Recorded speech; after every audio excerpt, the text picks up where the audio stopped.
Hi, Rich here, coming from a damp and quite claggy miners track in Snowdonia National Park, North Wales.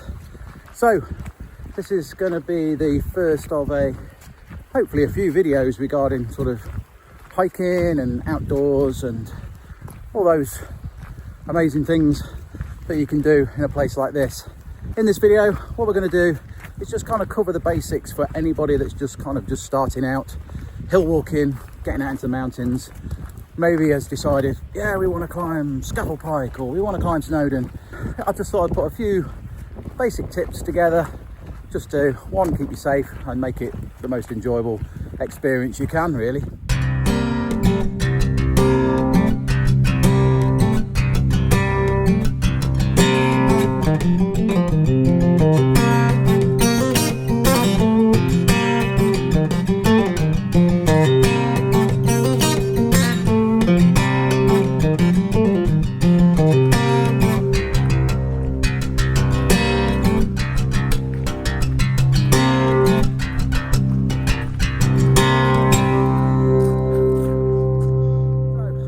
What we're going to cover is fitness and just knowing your own limits in this video. We're also going to just cover on kit, basic kits requirements that's good to have when out in the hills, and also we'll skirt very basically on navigation too. My advice on that would be, if you're just starting out, to definitely get some basic navigation map skills. Buy a map, start to sort of look at it and try and understand it, and a compass. But in all honesty, first time out, stick to the main paths. Just get used to being out in the hills, enjoying the scenery, and as long as you've got a defined path, you should be pretty good. So that's what we're going to cover today. Your own limits, your own physicalities, etc. Kit and basic navigation. Number one then, your own limits, your own physical fitness. And are you able to do the path, the track, whatever it may be that you're deciding on doing? Can you do it, and how do you find out, how do you work out whether you can do it or not? First things first, be realistic about your own fitness levels. If you are overweight, not fit at all, not done really any physical exercise for a long time, then that's really where you need to start. And yeah, that's kind of then a different sort of topic than this video. Doesn't mean to say that you can't get out into the hills, but I would ensure that you stick to fairly flattish and nothing too strenuous to begin with, just to start to build up your hiking fitness, if you like. So how do you work that out? How do you know what path is going to be good for your fitness level? Easiest way to do it is Google it. Research on the area that you're planning on visiting and walking in. Then you will come up with some lots of useful information now on the internet regards the different paths. Again, I would probably stick to ones that are fairly well known as well, just to begin with. That also means then that there's bound to be other people around should anything happen, should you have a tumble or fall or anything like that. And that's going to be obviously a better thing for yourself than being out somewhere where there's going to be hardly anybody around. So so choose, find out sort of what are the popular paths to start with. Just sort of build yourself in slowly to getting out into the hills and walking on the uneven terrain, the rocky terrain, the muddy terrain. It's different if you've never done it before. If you just walked up and down a high street all your life, then just being on this different terrain is a test in itself. So you can see how quickly the cloud can come in. And this is one other thing you need to be kind of aware of if you're just starting out, regards your limits, shall we say. So it's not just about physical, it's also about mental. And this stuff, if it gets really thick, I mean, it's not too bad at the moment, but it can really come down to the point where you can only see a few meters in front of you, and that becomes disorientating. So that's another reason why it's probably best to stay to defined paths, well-defined paths, on your first few times out. Okay, so now we're going to move on to the basic kit that you really should be carrying with you, and we'll have a look at that.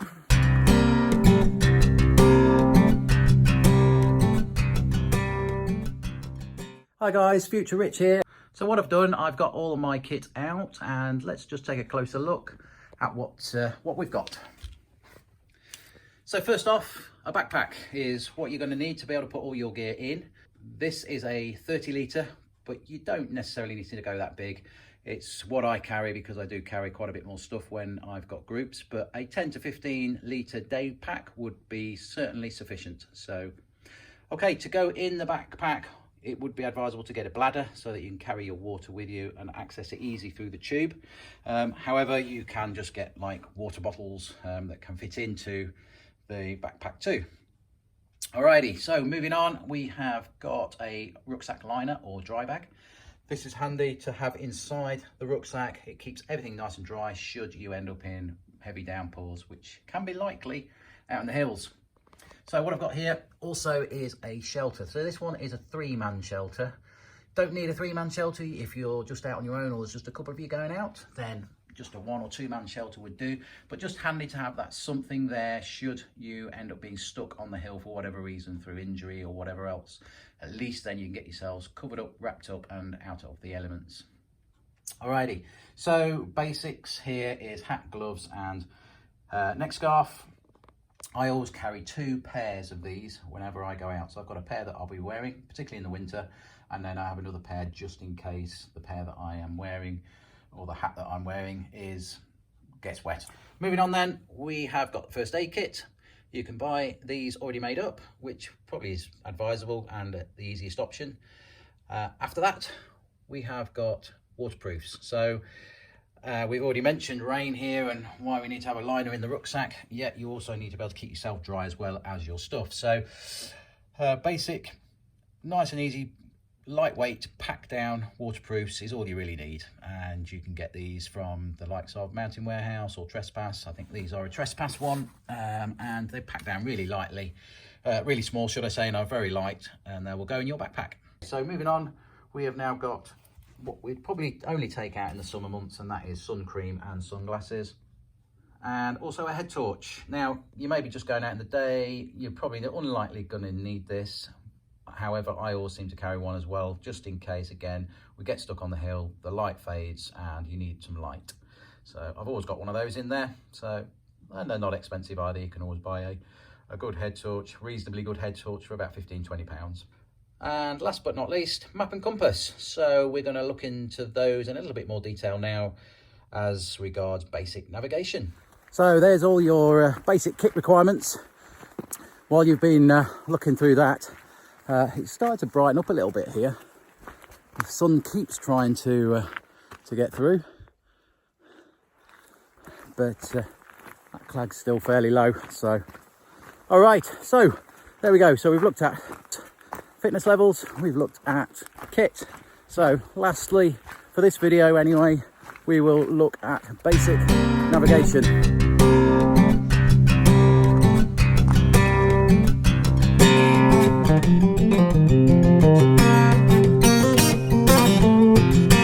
Look at the map and the compass, I just want to sort of strenuate here that this is very basic. I am literally just going to go through the map itself and what it's made up of, and then we'll have a look at the compass, but that's pretty much it. My advice is that get a map of the area that you're planning on walking in and just keep looking at it. Get it out on the kitchen table and just start to get used to looking at it, because the more confident you can become in looking at a map, and when I say looking at it, I mean reading it. It's like reading a book. It's like learning to read again for the first time. Once you start getting comfortable and confident with that and understanding the symbols within the map and the contours and the scale of it and the grid lines and the where north is and the features, then you know, it won't be such a kind of a surprise once you're out there walking and going, oh heck, you know, you'll have a bit more of an understanding of it. The normal scale is 1 to 25. That gives you a little bit more detail than the 1 to 50. So I would go with that to start with. That's kind of the normal scale that most people would buy. It's what I tend to use. I have got some 1 to 50s. I do use them from time to time, but 1 to 25 is what I usually tend to use. Harvey is also another make of map, and they scale in at 140. Yeah, so whichever you want to choose. Like I say, the most popular one is the OS 1:25 scale. So let's take a look at that. So here we are.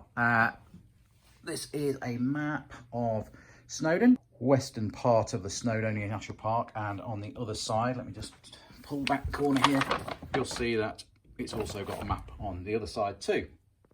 So they are quite large when they are unfolded. My advice would be, wherever you know you are walking, is to get the map folded up so that it folds down smaller and you can just see, say for example, you could just see kind of this. So you'd fold it along here and here and here and get it folded down if you were walking in this area, so that you haven't got the whole map out blowing around in the wind or in the rain. This map is an all-weather map, so it's coated in like a laminate. So I can take this out now in the rain, and when I take it out of my bag, it's not going to get it affected. It's not like the old paper map where you needed to have it in a map carrier. And I find that better. I just find them more durable and they're not affected by the weather. Alrighty, so let's have a look. This part of the map here is what they call the legend. And this is like a key, basically. It's got all the features, all the explanations of all the things that you may find on the map regarding sort of pathways, footways, roads, features, vegetation. So that is something to really kind of get to know. Okay, so another important thing to know is where north is on the map. So this is really easy. You just need to look at the text on the map, and as long as you can read it as it is, without it sort of being turned to one side or something like that, then you are looking at the map straight on, and therefore north is at the top of the map. So north would be then running along these grid lines all the way up the map. So that is north, and it's called Grid North. So yes, this is a 1:25 scale map. We'll just drum down here into one of these boxes. One of these boxes here, one of the grid boxes on the map, is basically 1 kilometre. So from one side of this box to the other is just 1 kilometre on the ground. So you can now look at this map and go, okay, so if I want to have a walk along this main road here, why I would want to do that when I've got plenty of footpaths, but we'll take it because it's quite an easy sort of thing to look at here. But if I wanted to walk along this main road here, all I've got to do is look and see how many boxes this road really kind of runs through, and sort of measure how many kilometres. So if I wanted to come to here, okay, so if I wanted to head out from this point here to Plasibrennan, I'm going to be looking at maybe 1, 2, 3, not quite 4 kilometres, just under 4 kilometres. Okay, that will then give me a distance, and I can then work out by using the sort of pace that I think I would be walking at, say for example 5 kilometres an hour, that I could reach that point on the map in maybe 45 minutes or so.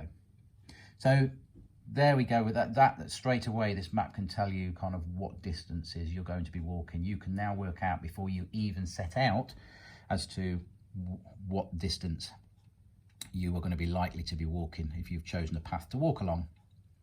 Okay, another important feature of this map is the actual grid references.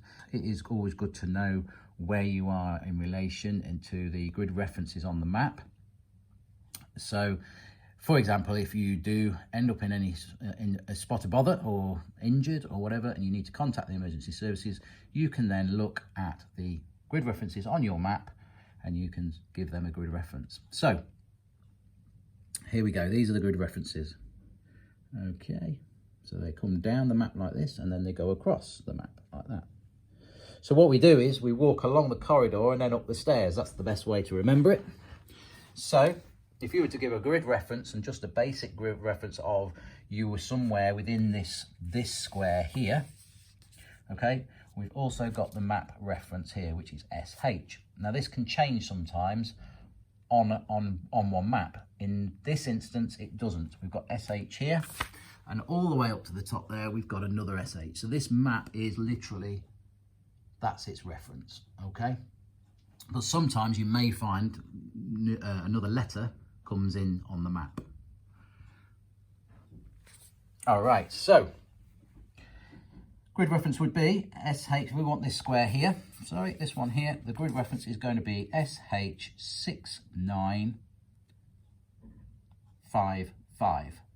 We've got 55 here, 69 is where this box starts, so it's SH6955.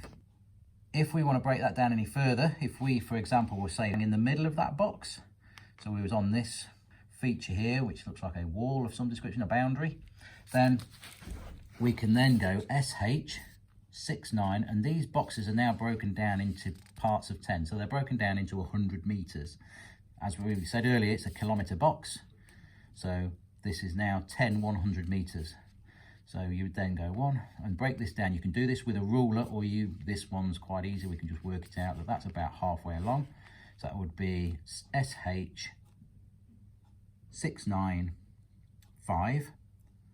And then it would be 555 again. So now you've got a 6-digit reference number instead of a 4-digit reference number, and that then really pinpoints you down to within 100 meters.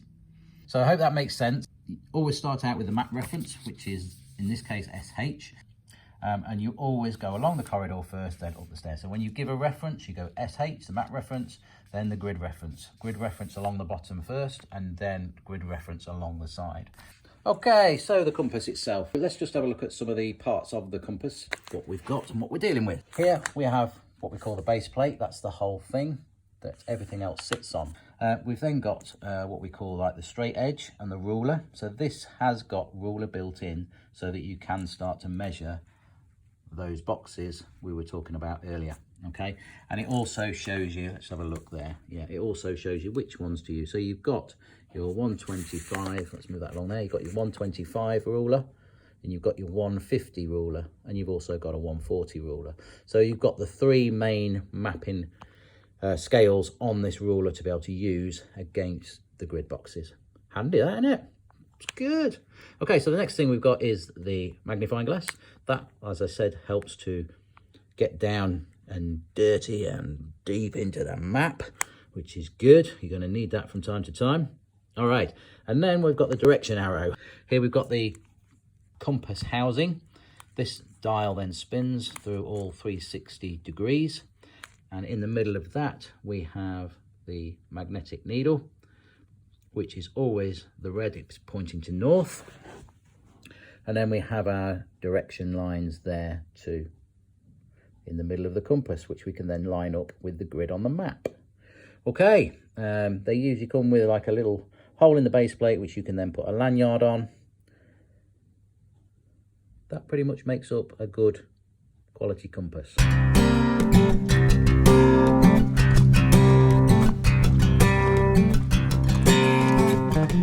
Yeah, just to finish off really with this video, the main thing really when getting out into the hills and the mountains is for enjoyment. It's getting away from the usual day-to-day stuff.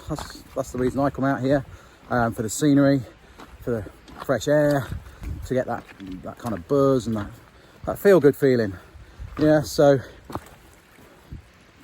to do that, we obviously always ensure that we have safety in the back of our minds, and that's why this video has been about what I think is the three main key points really, and key things to consider if you're just starting out and getting out into the mountains. So thanks for watching. Hope you've learnt and got something from it. Please make your comments below if you've got any questions, if you've got any if you've already got experience in the hills and you think there's things to be added, then make a note there, and I can then do another video to address those. And yeah, hopefully this will inspire you to get out and get walking in the hills. Finally, if you do still feel that you haven't quite got the confidence, or you've done a little bit of kind of trail walking, but you want to make that step into the mountains and just not that confident just yet, then use a guide. I'm your man. I'll say that. I'm a qualified mountain leader. Other good mountain leaders are also available, but yeah, look on my website, and yeah, get in touch and I'll help you out as much as I can. Okay, so I really hope you've enjoyed this video. I hope it's been useful and helpful to you. If it has, please comment below. If there's anything that you didn't quite understand, please comment, ask questions. So yeah, the next video coming up, look out for that. Early December will be the secret paramotoring video. I'm not going to tell you where I'm going, what I'm doing, but it is paramotor related. So check out that one when it turns up.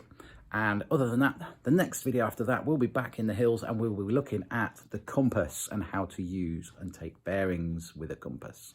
Okay, thanks guys, and see you in the next one. Don't forget, subscribe.